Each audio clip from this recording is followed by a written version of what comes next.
Hi everyone and welcome to The Recovery. This week we're joined by the amazing Sadie Frost. And I say that because I love her. Oh, hi How guys. you doing? I'm good actually. Pretty good. Yeah, no, I've had a nice morning. Thank you. Good. So you know what on this program what we talk about is it's all forms of recovery. You know, it's about drink, drugs, mental health, trauma, everything, and and we want to cover every base. And the reason I want to talk to you about is more about mental health on this episode. What was life like for you growing up? So basically, my parents were very young. My mum had me when she was 16, and they moved from Manchester to London. And is that bad, that sound? Can you hear No, that drilling? Okay. And she moved to London, and she had me when she was 16. And then when my dad came to see me in hospital, he looked at me and said, "That baby is so ugly, it's not mine." And no way. yeah, and then left for 10 days. So when my mum left the hospital, she didn't have anywhere to go and she was homeless.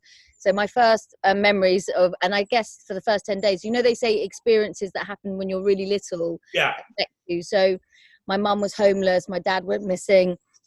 And then that was just the start of my life. And I think we moved around a lot, and my dad had mental health issues. He was a schizophrenic, and he took drugs and had Hep C and passed away in his 50s from Hep C, from complications of Hep C. So I grew up in a very I love my family, but it was a really challenging upbringing, and I always felt quite kind of fearful and insecure. And I guess my way of dealing with that was by trying to get away from everything that I thought my family kind of stood for, which was go to stage school and dance and perform. Yeah. So I became a kind of show person, and I Yeah, was yeah. acting and then just made this whole kind of personality up. I did elocution lessons. I just changed my whole personality. So I was. Do you think you changed your whole personality and the whole the fact that you wanted to go into acting was to change the way you felt and the way you were brought up? You just didn't. You just wanted to be somebody else. Absolutely. I just didn't feel good about myself, and I just wanted something different. And I looked around, and I think because we didn't have much money, and we lived in like a little 2-bedroom council flat, all those things, which, what, isn't a bad thing, because if you're being loved by your parents, it doesn't matter how much money you have. But I just felt like I wanted more. So I used to put on West Side Story and pretend I was Maria right from like an early age, and just completely in Goes on denial. in my house every morning. My partner, we had Maria. Yeah. And that's when I got into musicals and wanting to be in showbiz, and it just I got a scholarship to go to Italia Conti, and then I just changed my life, and I just would do that all the time. Like every 5 years I would just create a new identity in a way, and just to kind of escape the past and things that had happened. And I think growing up with a father that had huge mental illness, and there was schizophrenia in my family, even though I felt quite safe and quite together, I was always plagued with the thought that one day something bad mentally would happen to me, and the same thing would happen to me that happened to my father. So I had, he was sectioned and all these things. And when my life kind of went off track for a while, when everybody experiences like loss of a parent or divorce and things like that, and I had postnatal depression, I really lost my mind. And I think that what happens is when we have that childhood trauma and we don't deal with it, and we run from it, and we carry it through everything that we do, and that trauma will always be the destroyer, because we don't believe in ourselves. We don't think that we're worth it. We always think that it's going to catch up with us and destroy us. So we live in that fear, and when anything comes from fear, it brings on such anxiety. And that trauma just comes out in everything we do, whether it be with friends or a loving sexual relationship. It will always appear. You're constantly like sabotaging in the background. And and I guess I was very fortunate, and I became I had a lot of privileges and things in my life, and but then when the shit hit the fan, I was just kind of like I was like, oh my God, I can never escape this like little kind of street urchin from Camden that has nothing, and I was like, I'm just going to lose everything. I'm going to lose my mind.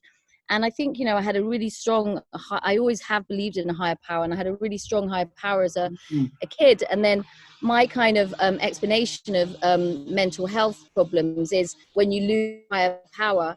And I remember when my panic attacks got so bad, and I had my best friend, she's been in recovery for like 20 years, Zoe Grace, one of my best friends, and she basically had to call the ambulance quite a lot when I couldn't breathe in my panic attacks, and I was hospitalized, for quite a few years on and off. I would just like, it was just so scary with the panic attacks that I thought I'd die. And I was lots of different psychiatrists and things, and I definitely think it all stemmed from fear. There was things in me that I wasn't facing, and at that time I did go into 12-step program. When you did that 12-step program, I was very privileged to be a part of it, around at the same time, and it really worked for you, because it showed Sadie a side Sadie hadn't seen. Do you get what I mean? And there was this real calmness about you and stuff. Meetings, people come into meetings, they take what they need from them and stuff. It's not always the path for everybody, and I always make this clear. And I just think, 4 years of sobriety within that program is a massive achievement, Sadie. It was an amazing achievement, and I met some brilliant people, and I loved going to meetings, and I love all the literature, and I feel so at home there. It's just like makes me feel like going to, getting to know like all different kinds of people, and it's really humbling and exciting to get to know everyone. But for me, I have continued going to meetings, but I've mainly, what has worked for me is going to Al-Anon, because my anxieties and self-hatred and not feeling good enough, I kind of tick all the boxes from a child of an adult alcoholic, which is, you kind of always feel like you're controlling things. I mean, I'll take on the world, I want to, because I just want to be in control, because I never could be in control as a kid. So it's a very kind, gentle way that really works for me right now. And even though I've been going to meetings for like the last 15, 20 years, I always get so confused about how to describe the program. I get very intimidated. Of course. Because you get intimidated because there's so many. But what do you actually get from it? So for me, I would be attending I have a home group, and I go to a meeting, and it's people who've been affected like me, and I can really identify with them of just feeling like, so my anxiety around, people, I've been attracted to addicts, but also like, I will kind of, my mind will write the script. I'll create a whole kind of drama, and like, this is going to happen and that's going to happen. And then I would always be trying to change people. I take on this whole thing and stress myself out and get, rage and, and I'm trying to control things. But it's like about, I can't change anybody. And once I kind of stop thinking I change people and taking on helping and trying to save the world, and just really look after me and be kind to me and be gentle. Some people like going out partying, going to dancing and all that kind of stuff, but I've never really enjoyed it. It always makes me feel really nervous. You get socially awkward, don't you? I believe it or not, I suffer from the same thing. Yeah, that's why I'm always really loud, and I'm jokey and rip into people, or have to make fun and laughter, because that's my shield. That's what I use to cover up that insecurity, because I'm one of the most socially awkward people there is. When I go into it, on the way to something, 3 days before, I will fret about it. Oh God, I've got to go and be around these people. On the way there, I'm bits, and then when I get there, it kind of is all right. But I kind of, because I don't, everyone else is drinking, and as the night progresses, I kind of get a little bit more awkward. It's got better over the years, but it hasn't really, gone away. And I think that the more power I give that stuff, the more awkward it becomes for me. Absolutely, because you're so in your own head with it. And the thing is, it's like, for years, like group holidays and kind of big events just stress me out so much. And then I would just be, and I just realized that actually and the good thing is right now, I really love my own company. I've got 2 dogs, I've got a cat. I wake up in the morning, I meditate, I have my routine. And once somebody if anything takes me out of that routine, I'm thrown. So I get up and I do yoga and I meditate and I play with the animals and I go in my garden and be around nature. And I love people and I love children, I love humans, but I realize that I really need, what I am is much more kind of like somebody who likes small intimate groups. And I mean, not you've got 4 children, and all of them have the most strong personalities you'll ever meet in a family, in every different way. You know, Rudy, you've got Raph, Phil, and Iris. They're all different characters, and you brought them up in so well. And anyone that knows you knows what an incredible mother you've been.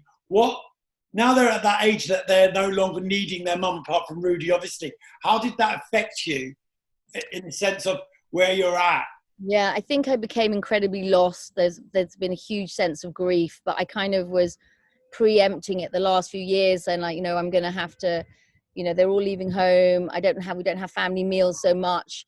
I'm going to have to move house, which is, part of most parents, when their children leave home, you downsize and you don't need a big house, but for all the family to live in. But I just have to kind of know that I gave them the best time. We have the most amazing memories. We're all hopefully quite honest with each other, because I think I have to take responsibility for quite I've definitely not been perfect, but I have always loved them, and I've always been honest, and I've always encouraged them and made them feel they can be who they are and be creative. And I think that's why as a family we work, and we're honest, and we argue, and we love, and we do all these things.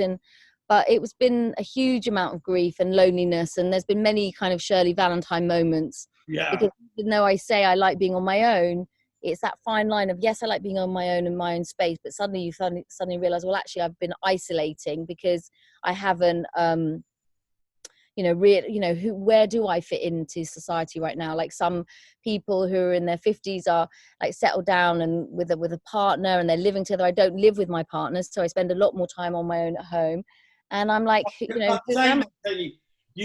like me. You love your own space. You love being on your own, but you can't not be in a relationship. I can never not be in a relationship. Yeah. I like my own space. When I'm in the relationship, I think, oh, why am I in this relationship? And although I'm totally in love with David and my partner and everything that goes on, I still love that space, but I can't live without being in a relationship. I think I probably got a little better. Like, I'm not so codependent. I used to do a lot of coda meetings as well, because I couldn't, I couldn't do anything on my own. And my friends and the guys that I've been in relationships would tell you that, I was probably so dependent. So I am more independent, but I like sharing my life with somebody. And my relationship now I really see as, yes, we love each other, but we are very strong personalities. I don't know if we could live together. I don't know, we may be later, but I love having him as a companion, and we share things together, like the animals and experiences. But I have been in a lot of relationships, and I've had relationships with very, very strong men who, in fact, are very like my dad. Like, my dad was like very charismatic, crazy, controlling, powerful.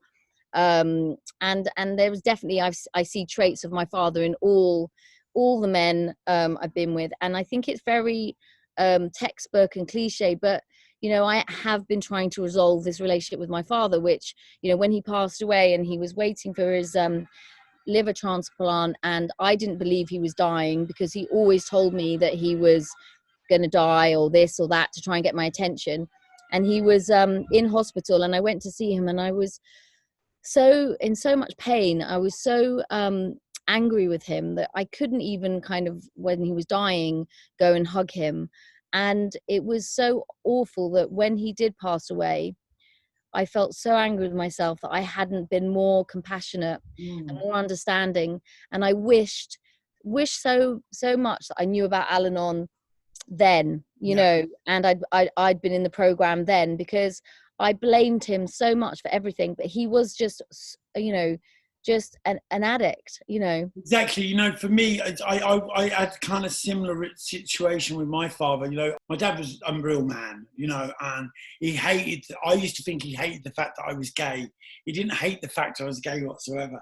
He hated the fact of what I did and how I went about my life. You know, I didn't talk to my dad for about 25 years, 26 years. And then when I first got clean, I had a situation happen, and I went and lived down at my mum and dad's in Dungeness, of all places. You couldn't get any more remote if you tried. Is that where you're from then? Well, no, I'm from London. Yeah, you're from London, but they moved there. And my mum moved down there. Oh, okay. Dad, and they bought this house on the beach, and so I was trapped down there with them. And I got to know my dad, and my dad was 30 years sober. And I never, ever gave him credit for it. I never knew. Because I was so caught up in hating him. The things that he used to say to me. My dad used to say, oh, you deserve everything that's happening to you. And of course, me being the victim and the addict, I would link it straight away to things that he didn't mean. He meant that everything's happening to me because of my addictions and the way I go about myself. And what he was doing was, he was basically, you know, just telling me what I needed to hear, but I was turning it completely into something else. How dare he say that? And it went on for 30 years. And the biggest blessing I ever had is the fact that I spent that time down there on tag, I may add, at their house. Yeah. What happened was I got to know my dad in that short time. My dad passed away a year later.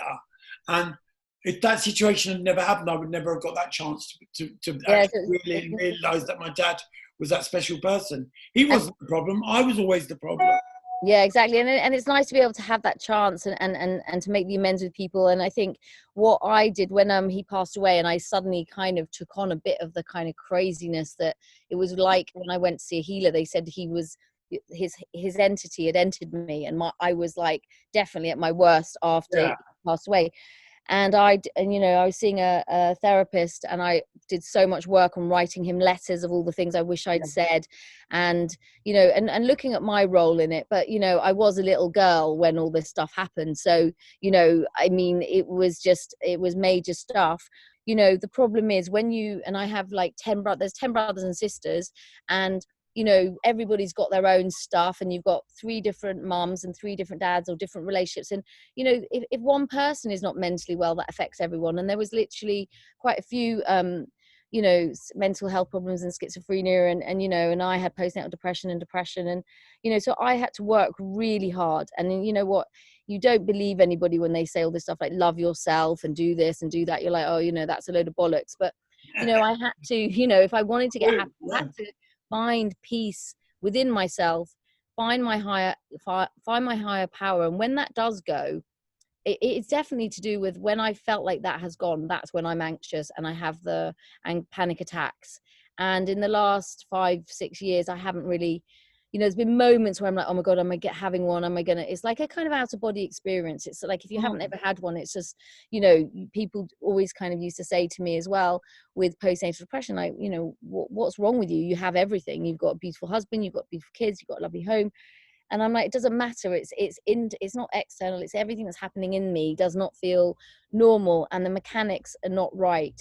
And then you add all the other things to that, and then, you know, it can be a disaster. And you can see exactly what's happening now with so many people taking their lives, people that I know that have taken their lives, and all the mental health problems in the world, because we're living in really crazy times. So more than ever, it's important for us to really work a program. And what is great now is it's so acceptable to talk about it.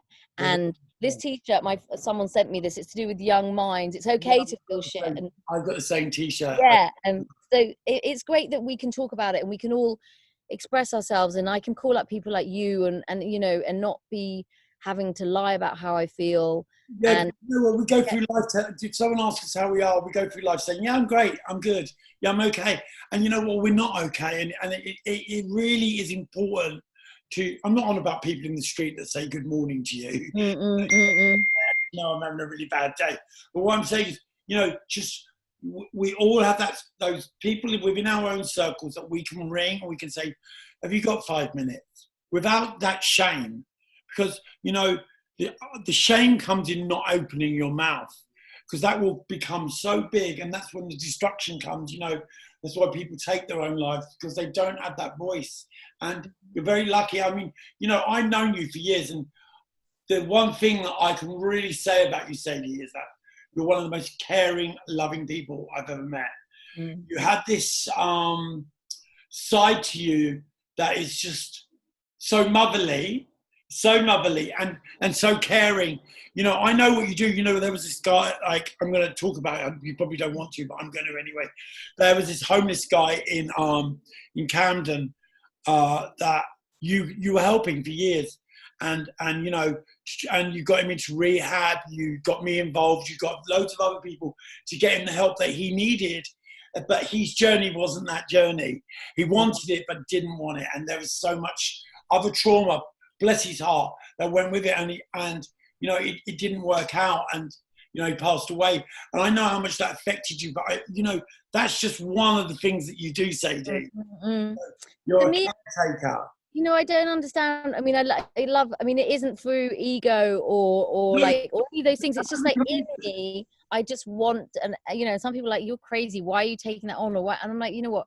I was right from an early age. There would be homeless people and I would be nicking food from my kitchen when I was like 10 years old from my mum to give to the homeless man in Chalk Farm. Then, do you know what I mean? It's been going on for 40 years.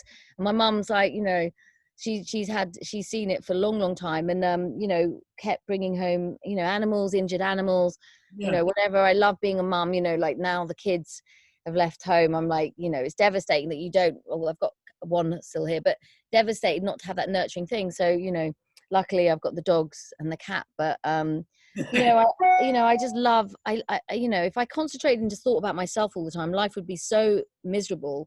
I want to look at other people. I want to be invested in other people, and on a one-to-one basis, really. Because people like us, when we're in self, we're troubled. Do you know what I mean? So when we're helping other people, I get so much just from answering a phone call sometimes. You know what I mean? I look at it sometimes and think, oh, can I be bothered to speak to this person? And you know what? That's my selfish addict head saying that. And you know what? I override it and I answer the phone. And by the time I put that phone down, they've reached out and they want help, and I've been able to do it. I get so much from that, because it opens parts of my brain and parts of my personality that need to be opened on a daily basis.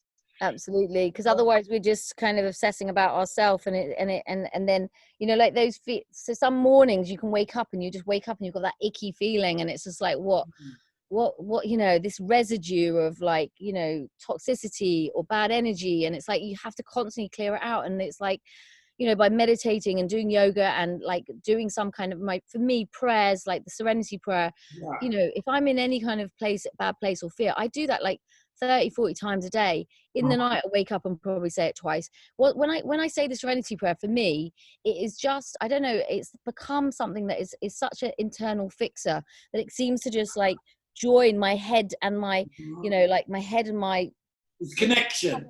Connection, because what we're doing is, by voicing that stuff, it's like, you know, I get anxiety around work, so I'm in the back of the cab, I pray. And, you know, I pray to my higher power. And what I'm doing is I'm releasing it from here, vocalizing it and putting it out there. So by saying serenity prayer, which I say every night before I go to bed, and, you know, if I can't sleep, I start to pray, and it's a hand over, because my head will function and will take me to a place where I can think about killing myself within 2 hours of being you know, so I have to hand that stuff over. I have to get that connection going. You know what I mean? Vocalizing it by saying the serenity prayer or any other prayer, and it's just getting it out of here. Yeah, and there's many ways to do that. You know, some people go for a run. You know, Kundalini yoga is really good. You've gone from being Sadie, you know, you know, being party Sadie to being yoga Sadie. Yeah, that doesn't happen overnight. Do you get what I'm saying to you? And the other thing is, like, both those sides have probably been there all the time. I mean, I think when you know, people, you know, that when I kind of got known for being party Sadie, and when I was at my worst, you know, and I definitely abused alcohol, and I definitely can't handle my booze. You know, I'm one of those people that literally, some people drinking all day and I have a few and I'm like, you know, I'm literally on the floor. So, you know, I have to be very careful around, you know, alcohol, and I don't really like it. I don't like the taste, and I don't, you know, and I don't really drink it. But, you know, I think when I did all that stuff when I was completely lost, was when I just had nothing, when I had lost everything. So I was so lost, I'd lost everything. I'd come out of a marriage, a marriage, and I had to pick up so many pieces, and I felt so, at that time the tabloids were really on my case, and it was when everyone was attacking me, and the amount of self-loathing, and I really felt like it can completely, there's a domino effect, and then it just had to get so bad that it got so bad that I had to go, well, you know what, I can carry on like this, or I can go, stop being the victim. You are tell yourself you are an okay person. I'm not a bad person. I've never hurt anyone. I don't want to hurt anyone. You're not, you are a worker, you are a grafter, you've come from nothing. That self-affirmation, we have to. And then I was like, you know what, I'm just going to work really hard. And I just realized, you know what, I'm going to love myself. And what I do love is animals, nature, work people, one-on-one connection. And then, and then I learned just to be around the right people, positive people that you can trust. And there's a lot of people out there that want to, are jealous if somebody is a kind, want to fuck it up for you. That's my next question. We go through life, and when we go through all of these different stages and these different chapters, we have friends that come with us on that journey. And we all, in every group, there's always the certain few that want the worst for you. They can't cope with your fame. They can't cope with your success. They can't cope with your happiness. So what they want to do is just completely bring you down internally. So they'll be the ones that tell you you look shit. Oh, why are you wasting your time doing that? They're the ones that always want the worst for you, because they're in such a dark place around their own lives. I don't have those people in my life anymore because of that. I got to a stage where I was so comfortable with myself that I could actually get rid of those people. I didn't need those people to bring me down anymore. I think the thing with me is I've always wanted to build bridges. I'm very forgiving. If somebody has fucked me over, I always forgive them. I just don't want to have any resentments. And there's been some people over along the years who've done some nasty stuff. And, I just can't, if I start feeling that kind of hate for somebody or anger, it doesn't help me. So I do the praying for them business, and I try to make amends. Sometimes now what I do is we meet for coffee, say this happened, and then we go our separate ways rather than dwell on it. But that's recovery. That's recovery. Because resentment comes from fear. Resentment just it fills our heads and our lives with toxicity. And I have very few resentments in my life today because I work on that stuff. Exactly, you need to work on it. And the biggest amend is to amend to yourself, is to make sure that you don't go into those relationships anymore. Yeah. Don't put those people in your life. Recovery has given me a really good thing, and it's allowed me to say no without question. Also, your judgment is completely changed. Like kind of 15, 20 years ago or 25 years ago, and I look at my kids now and I'm like, what, they are beautiful, innocent, amazing souls. And I can't tell them what to do. And I love all their friends as well. And I'm very mothering to all their friends. And I'm like, I looking, at their mental health and hopefully inspiring them and keeping them kind of, feeling, or encouraging them to be creative and things like that.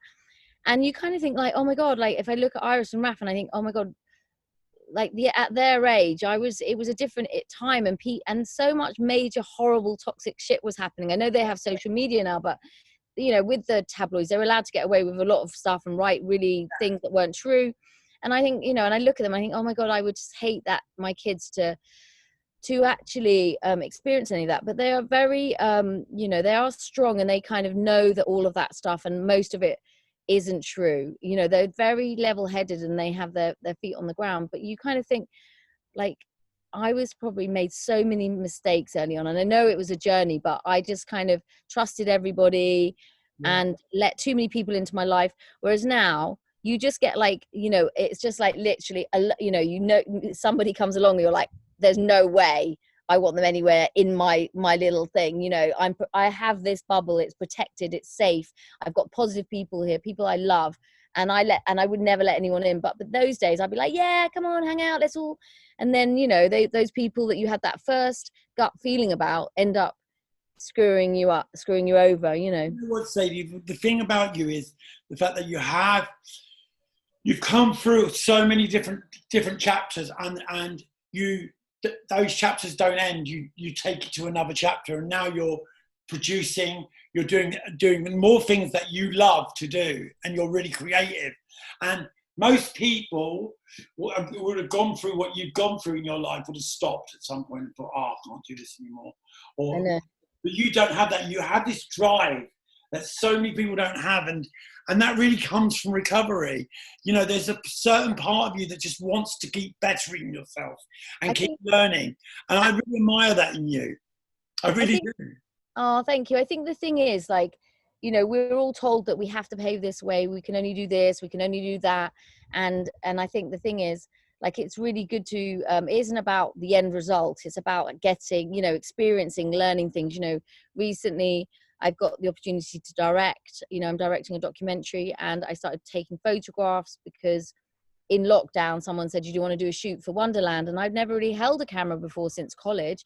So I've been taking photos, and I've realized, you know what, it's great to experience other things. And it is about the creativity, and it's not like how much money you make, you know, having a lot of exposure, money, exposure, ego, like everyone obsessed with, you know, it is about, you know, a nice simple flower arrangement, making a really lovely It's cake. about being in the moment, and it's about being in the moment to take those photos, and being in the moment to be able to direct and all that stuff. And that doesn't come through stress. That comes through hard graft and recovery, and you know, recovering areas, and recovery isn't all about 12 steps. Recovery is about owning what's yours and learning what's yours, and to protect what's yours.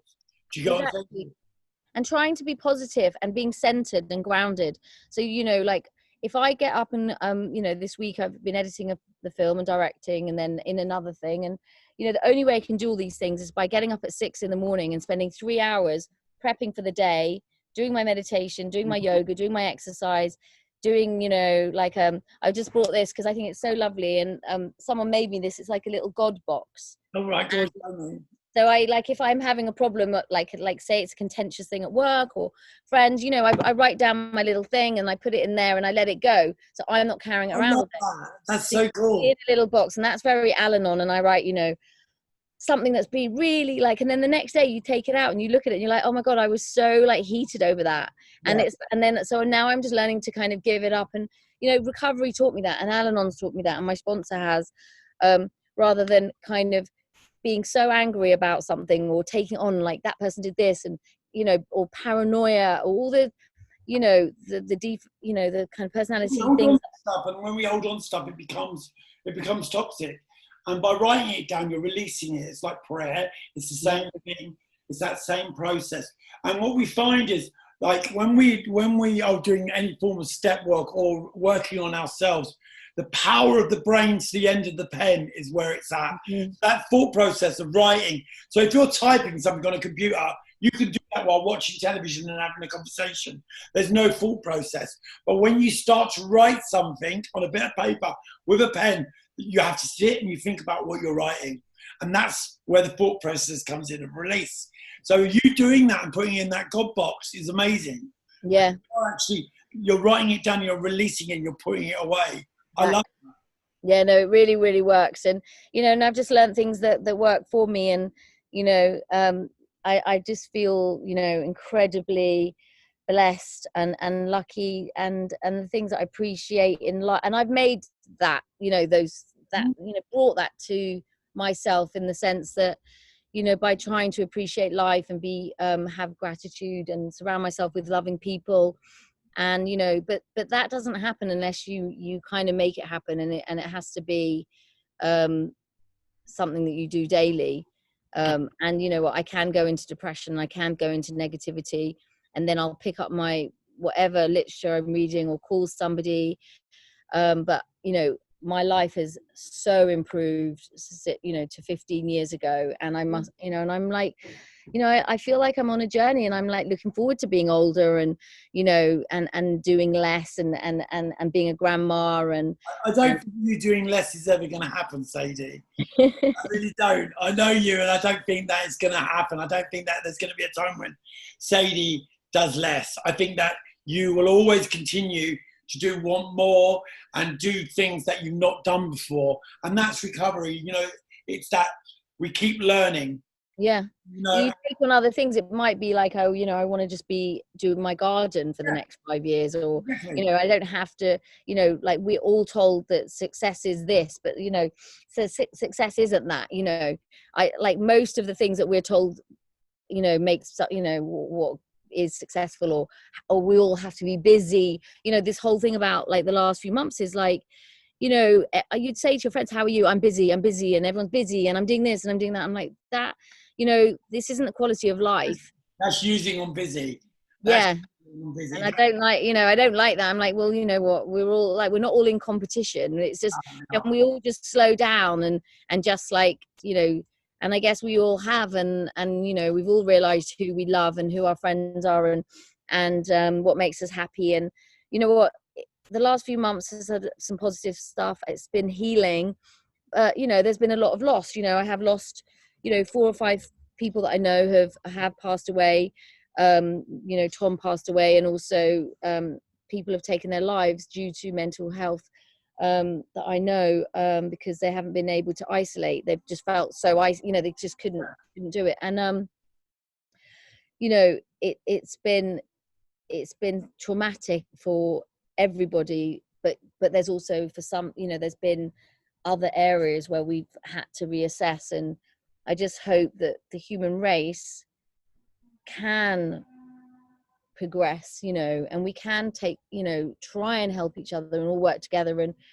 And the fact that we just all know now as well, like how to do things, like we're using the things we have. Like when you go outside and you see everyone, you know, really appreciating the parks and doing things together. And, you know, it's quite funny. It's like being in New York, like years ago, you'd be like a little corner in King's Cross and there's some man doing some really weird dance slowly. You know, we can all be a little bit more expressive and do things, and, you know, and not all be so kind of conformist, and it's good to, you know, to find a voice. Well, I'm really glad you did this today, and I'm really glad that you got on and shared that stuff around mental health, because not enough people open up about it, not enough people say they struggle with it. It's the same in any form of with addiction. You know, people just don't like to voice what's been going on from, and I'm really proud of you for doing that. Oh, thank you. I mean, I just want to say, if anybody is like, you know, with anxiety or depression, and, you know, and as I said, I was treated in hospital, in psychiatric wards, you know, for on and off for a couple of years, that you can recover. And, you know, you just have to, you know, you do need to talk to people about it. You can't, because it's the most terrifying thing. If you suffer from panic attacks and anxiety, you think you're going to die. So, you know, there's definitely hope, and there is recovery, and you can feel better. And I haven't had one, touch wood, for, you know, a panic attack where I've had to go into hospital for like 7, 8 years, you know. So you know, it's just great to go through a day without that happening. Well, I'm going to put you on the spot. When you are feeling really low, that's my dog coughing. When you are feeling really low, and, you know, as the DJ in me, I need to ask you this one music question. What's the track that changes everything for you? The one that uplifts you from being feeling flat, that just takes you to that place of joy? I think it'd be is it My Best Friend by Queen? Really? I put on Queen a lot and dance around, or ABBA. Queen, ABBA, maybe Hotel California. I don't know. I'm not like, I don't listen to lots of music. Sometimes I put on a Kundalini. Get out of here with that. No, but it'd probably be like, yeah, I Will Survive, or you know, there's always the one, right? Yeah, but I think it's like, I put on the Queen album. Or I tell you another one that I listen to all the time is the Kinks, and I love Ray Davis, and, you know, any Kinks song. Which one track? Name one track. I can't ever choose one thing. True, Sadie. Problem. I'm so Gemini. I can't. I've got too many personalities to choose one thing. I love you, Sadie. Thank you so much. Love you. I really enjoyed it. Thank you. Joyous day. God bless you. Thank you. Take care. Bye. Bye. Bye.